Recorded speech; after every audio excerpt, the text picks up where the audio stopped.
Can you believe that self-pleasure or masturbation might help you live longer? Stick around till the end. You won't want to miss what we've got. I'm Dr. Jessica, your companion on this incredible journey to thriving as we age. And today, I'm so excited to share something with you that could truly transform how you experience your golden years. Have you ever looked around and wondered, why do some men seem to embrace their 70s and 80s with such undeniable vigor, sharp minds, active bodies, a genuine spark, while others, unfortunately, seem to fade prematurely? What if I told you a vital key to that longevity, that zest for life, might be hidden in something society often pressures older men to quietly lock away? Welcome to Elderly Stories. We're here to navigate the journey of aging with dignity, health, and truth. Today, we're unlocking a conversation that could fundamentally change how you experience your later years. It's about reconnecting with your own body, specifically through the power of self-pleasure. Now, I know that term might cause a stir. It's a topic often shrouded in silence, perhaps even tinged with outdated notions of shame, especially for your generation. But as a consultant dedicated to the well-being of seniors, I want to share what science and experience are confirming. Nurturing this personal connection isn't just about fleeting moments. It's increasingly linked to better brain health, heart function, and overall spirit, the very things that keep you thriving well past 80. This isn't about pressure. It's about permission. Permission to explore, understand, and care for your body in its entirety. So stay with me. We'll explore the latest findings and offer practical, respectful guidance you can consider.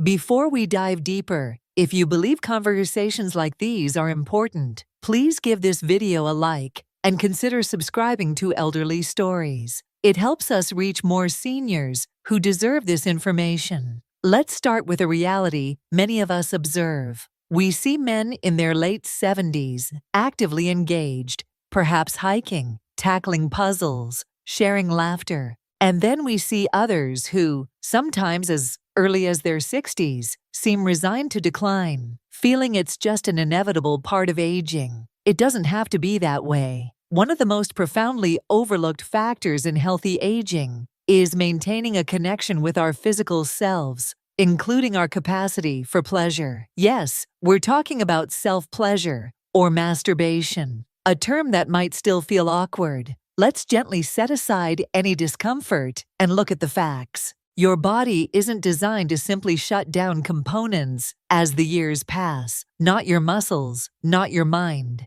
and certainly not your innate capacity for pleasure. When you engage in self-pleasure, your body responds in ways that benefit your overall health significantly. First, the hormonal benefits. Testosterone, released during sexual activity, it helps maintain muscle mass and bone density, crucial defenses against age-related frailty. Oxytocin, often called the bonding or calm hormone, it helps lower stress and promotes relaxation. Endorphins, these are your body's natural mood boosters and pain relievers, potentially easing aches and improving sleep. But it's more than just hormones. Stimulation boosts blood flow. Think of it as internal exercise. Blood circulates more vigorously to your brain, nourishing neural pathways and supporting cognitive function.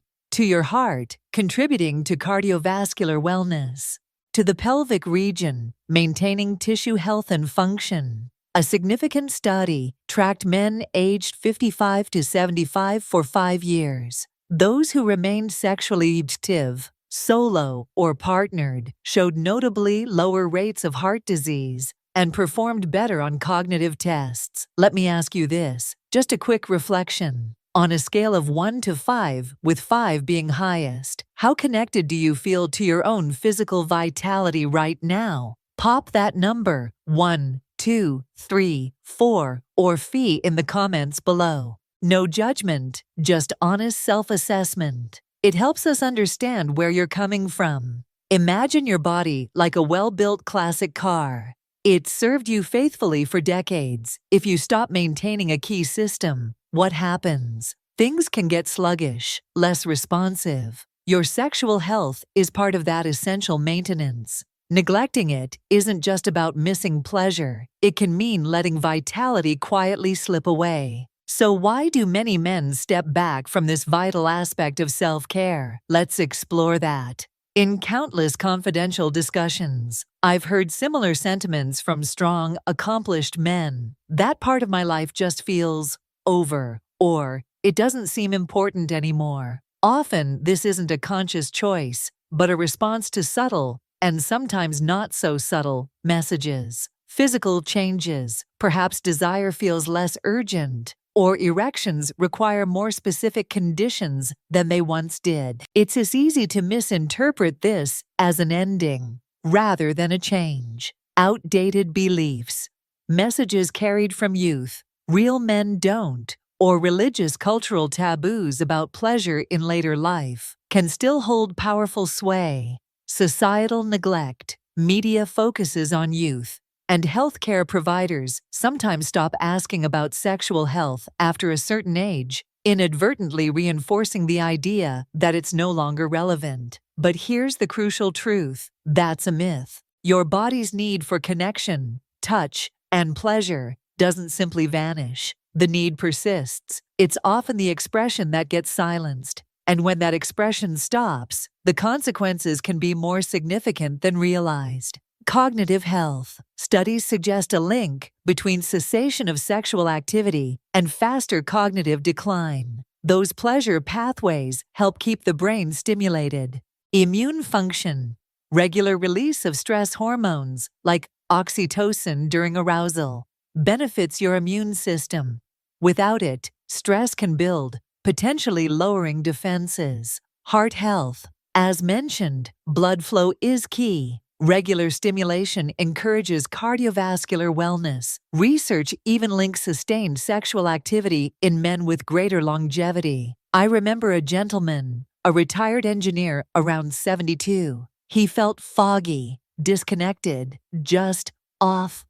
After exploring various health factors, he eventually shared, "I haven't felt like myself since my wife passed years ago. I just stopped everything." We discussed self-pleasure, not as a replacement, but as a form of self-care. Months later, the change was palpable. His energy improved, his mood lifted. "I feel present again," he told me. What might be holding you back? Is it 1. Lack of privacy? Is it 2. A health condition or medication side effect? Is it uncertainty on how to reconnect after a long pause? Or 4. Lingering feelings of awkwardness or shame?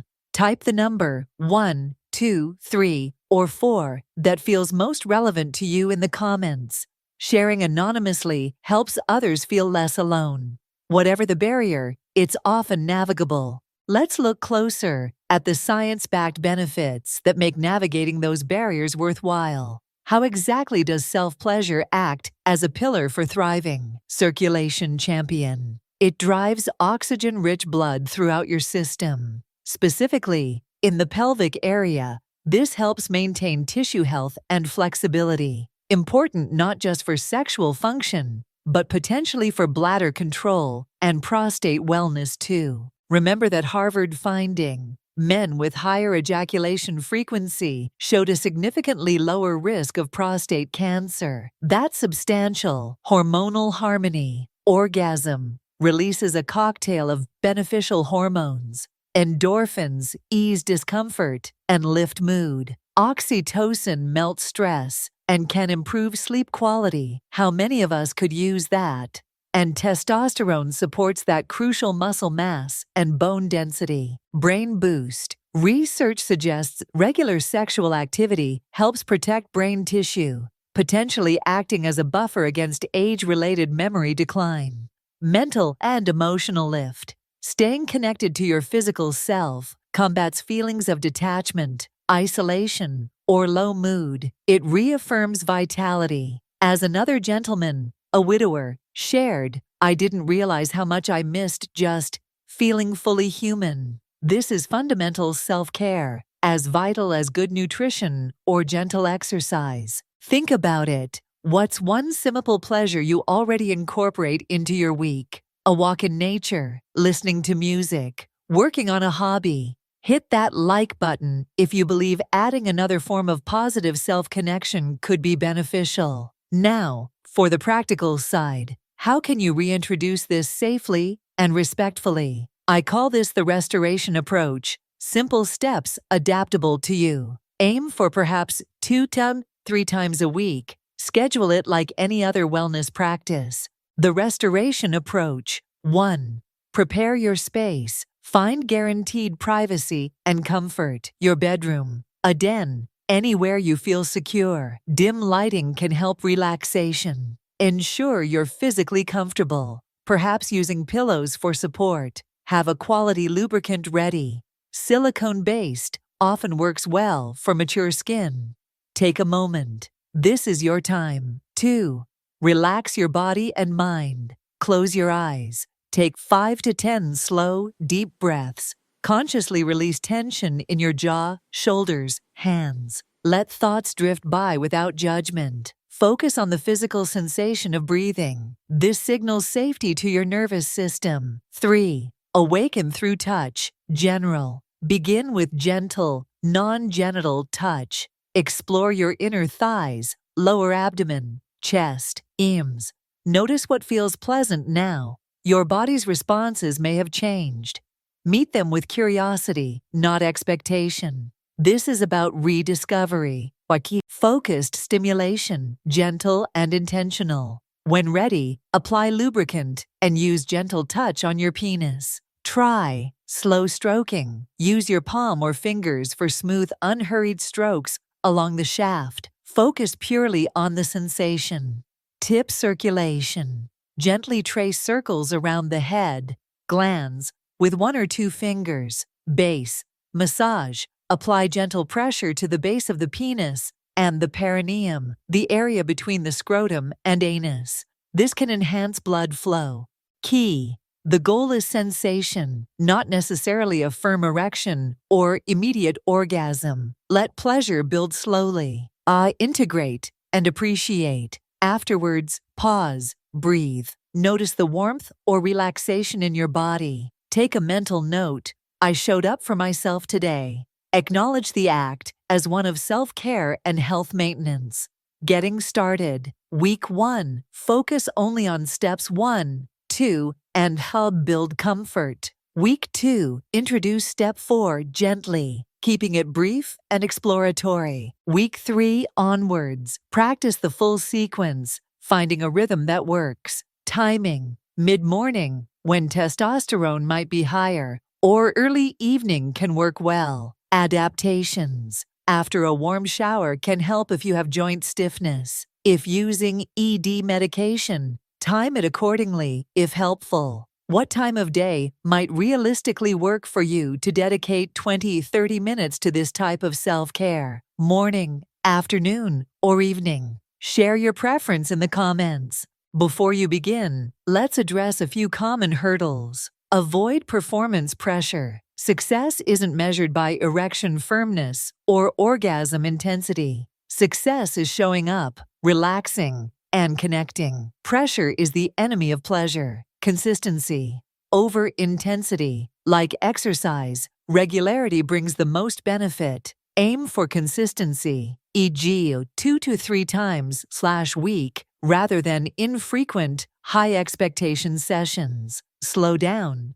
Older bodies often respond best to a slower, more deliberate pace. Rushing leads to frustration. Give yourself ample time. Explore your whole body. Don't fixate solely on genitals. Touch elsewhere can enhance overall arousal and pleasure. Challenge shame. If old, negative messages surface, gently challenge them. Remind yourself, this is medically supported. It's beneficial for my heart, brain, and overall well-being. Keep the benefits list handy. I recall a client, initially very hesitant, who later shared Ducaldin.